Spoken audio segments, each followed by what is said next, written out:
Patiri Amando Kana ni ivy'ukuri yari umwigisha adasanzwe, yari umwigisha koko yigisha wenyene, yigisha yuzuye na mutima mweranda, kuko abo yigishije ntawe atahanya kangonongono, banyugwa koko nk'abakiriye ubutumwa buvuye ku Mana.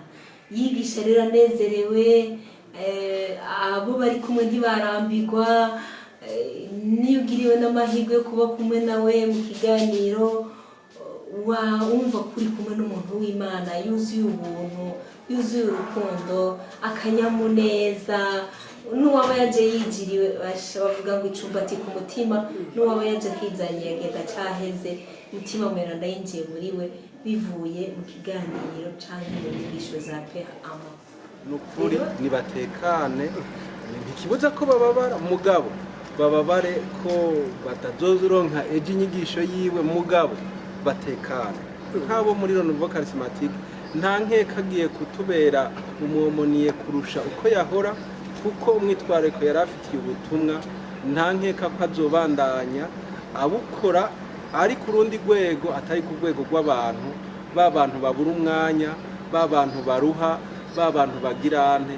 Agiye gukora kurusha uko yahora, ku buryo bundi kumbure tutazomubona gusa, ubundi ubutumwa bw'umukama azobukora nk'abandi beranda bose twabonye, kandi turavyizigiye nuko.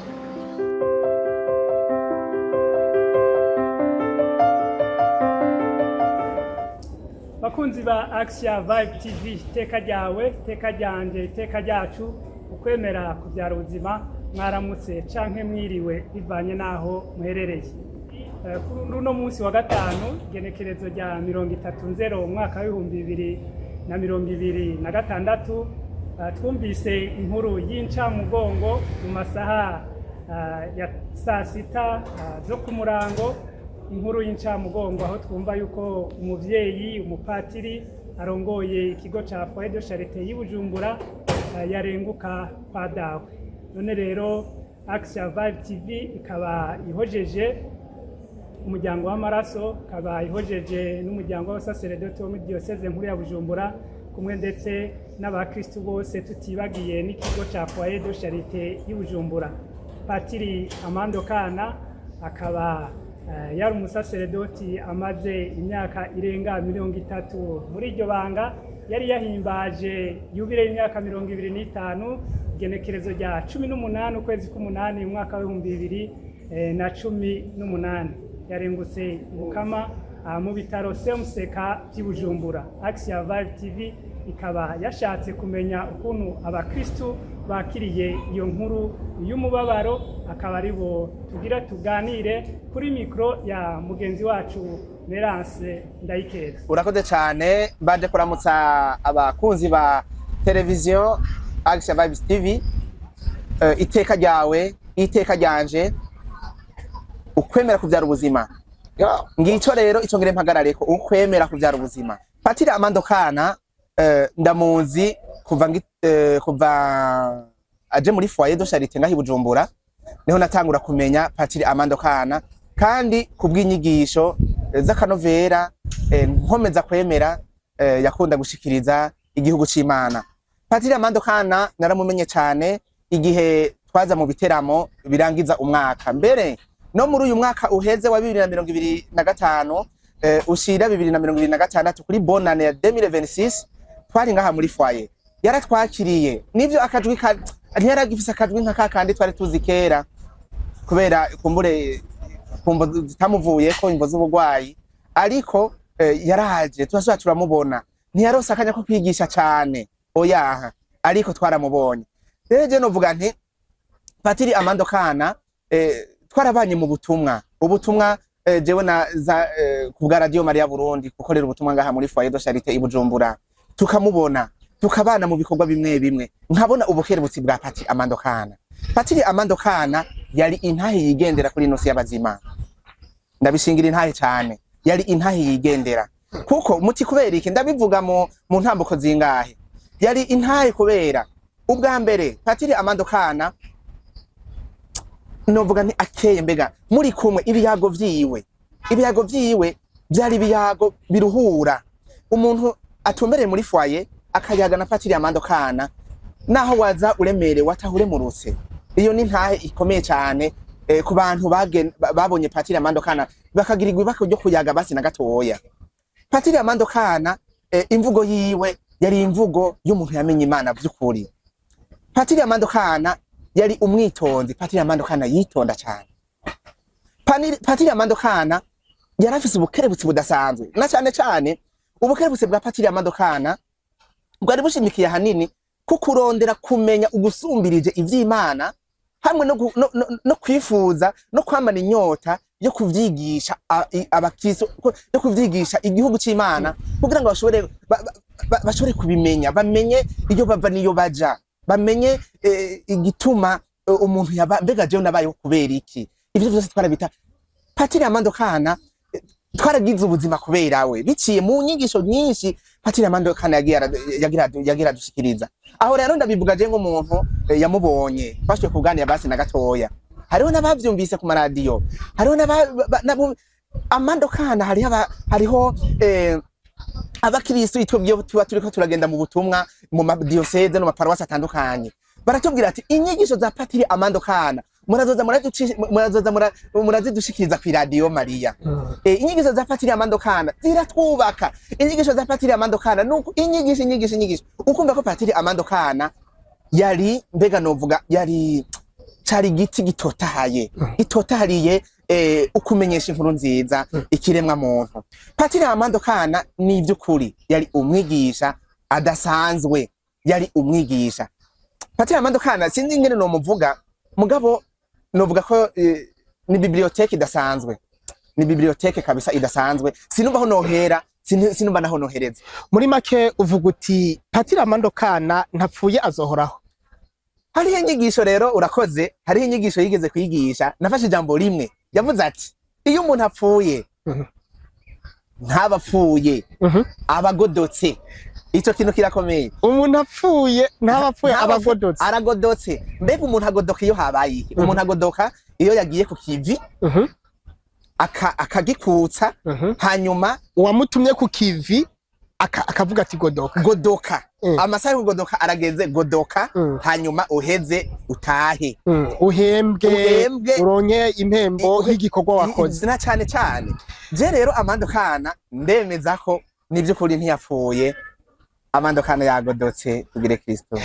Naganze Kristo, murakoze cyane. None mwobwira iki abantu kumbure bashobora kuba bahungabanywa n'urupfu, kumbura ukwemera kwabo kutaba kurakomera iyo haje urupfu ukamengo isi rubamye ukamenga byose birarangiye, ngo babwira iki Chanel Haringanje? Nagenda bamenyeshe ubwa mbere nkuko yivugiye wenyene ati iyo umuntu arengitse ubukama abagodotse, nidutahura iryo jambo yagiye dusigiye ko Amando Kana atapfuye, atashengeye, yashengeye ubukama. Ego yashengeye ibukama mugabo yagodotse kandi ntibahungabane, ahubwo nibasubiza inyuma, basubiza agatima mpembero, bibuke za nyigisho yari yarabigishije, hanyuma nyabuna zibakomeze. Ikindi naco nuko twomushigikiza igisabisho. Amando Kana yaratwigishije gusenga bikwiye. Nitumushigikiza igisabisho, tumuvugire mwaramutse Maria, Bikira Maria aheze abandanye amushira mu mutamana wiwe. Consolate singira nkaba mbabajwe cyane n'urupfu rw'umuvyeyi.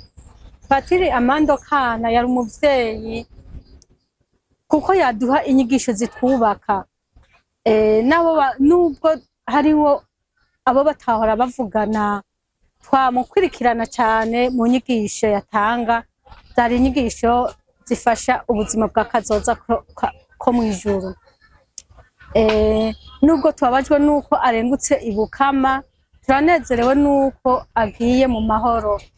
Natwe twizigiye yuko azodusabira umunsi natwe hazogera ko Yezu atwiyegereza. Nkaba nsanzwe mva ku Kamenge muri Mirango, nkaba nahora ndangurira ubutumwa bwa fraternité kuri Paruwasi Kamenge. Hama bya Padiri Amando ibyiza ndamukuyeko. Iyo tugiye mu ihwaniro aho muri fwaye yaraduha inyigisho kandi inyigisho ziwe zaranyubatse gushikaho ibyo gusenga ndabikunda cyane. Yarakunda kutwigisha iyo kuko twakunda guhura turi abakene akaduha inyigisho. Ndakunda kutwigisha ukungene twosenga, ukungene twokwifata, ukungene twokwigenza. Kandi yarakunda kutwigisha ukungene twoza turaninahaza. Rero Padiri Amando yari umubyeyi nakunda cyane kuko naratumye menya gusenga kandi ndatuma menya ukungene nokwitwara muri kino gihe. Nikuri numvise urupfu rwa Padiri Amando nababaye cyane cyane rwose kuko naratumye menya ibintu byinshi. Cyambere kunaza ntabyo narinzi, ariko inyigisho nagiye ndumva naratumye ngira kuraje yo kwiga kuninahaza kugeza kuri ino saha nibyo bimbeshejeho. Nikuri Imana imwakire mu bwami bwayo, abandanya dusabira kugira ngo ku munsi tuzopfa dusangire ubone n'ahatwa nawe. Umuvyeyi tuzi twese nk'umuvyeyi yakiriye misiyo yiwe ngaha ku isi, arakora ubutumwa data yamushinze, maze twese turashikirwa n'ivyamwa bivuye kuri uwo mutima wo gukunda ubutumwa, wo gukunda misiyo yiwe sur terre kuri iyi si. None rero twari tukimukeneye ko tuganira, ko dusangira ubutumwa, ko dusangira ibikorwa bina biriya, ariko Imana izi ibikwiye. Imana mu kumurema ikamuduha ntiyatugishije inama, twamwakiriye nk'intizo y'Imana, none Imana yadutiruye. Birababaje kuko agiye tukimukeneye, tukimunyotewe, ariko kandi undi mwanya twonezerwa ko uwamwiremeye amukunda kudusumba yamwiyegereje. Ikibi rero ku mukristu, ku wa Kristu, ni ukugenda utiteguye, ni ukugenda utaziroye, ariko nawe uwo muvyeyi yari yaragiriwe ibako, Imana iramuha ako karyo ko kubaho azi yuko ari mu butumwa, umunsi umukama azomukenerera azomwakura. Biranezereye rero kubona umukama adutuma tukagira urugendo hano ku isi, ariko kandi tugakora n'ibikorwa bidutagatifuza ari byo umuvyeyi yari yarakoze. Rero ikibi si ugusozera urugendo, ni ukurusozera nabi. Tunezerwe rero ko uwacu yasozere neza urugendo. Umukama we ntaharizwa, we azi ibikenewe, we azi umuntu wese iminsi yamuhaye kurangura ubutumwa yamushinze hano ku isi ryari azomukenerera. Ntitumuhaririza kandi Imana ntiyihenda, ikora ibikwiye.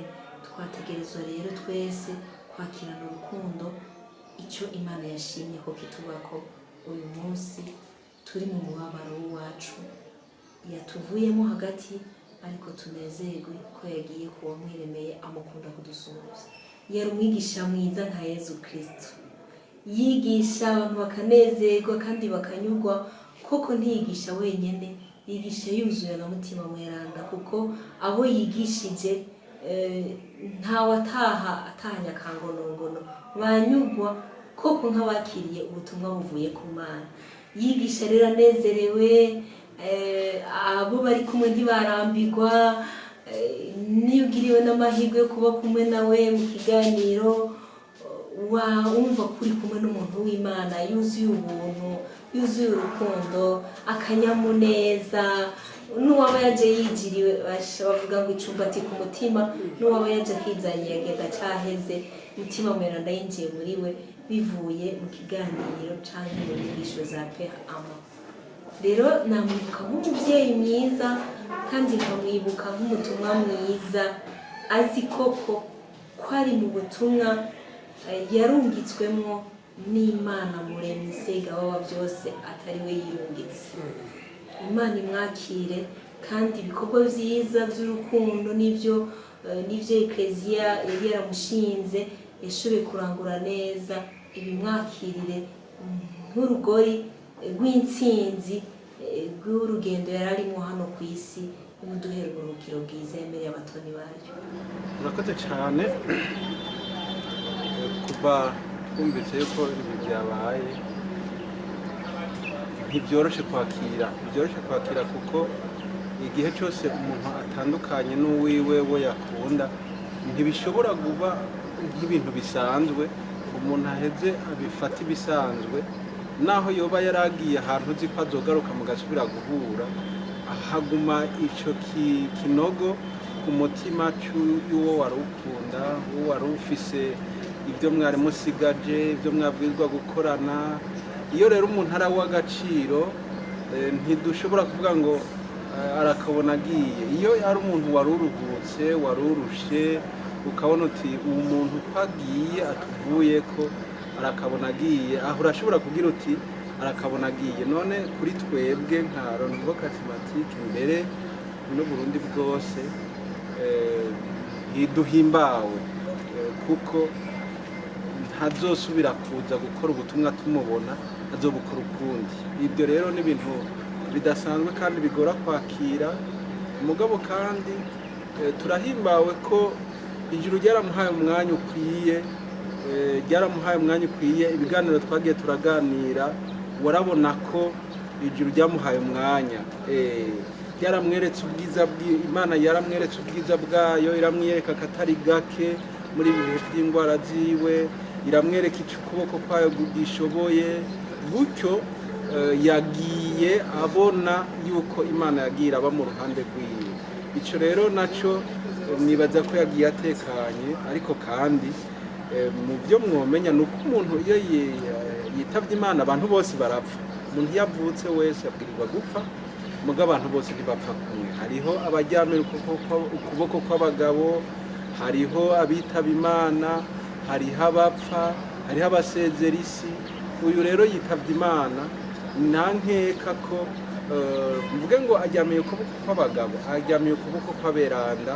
Ni by'ukuri iyo Mana nimba niyo yobaye ari umuntu wenyene, umuntu wa wundi asanzwe wo ngaha mu Burundi budashima, Imana ari umuntu yarakoze ibyo yakoze Patiri Amando Kana, ni ukuri iyo muhembe.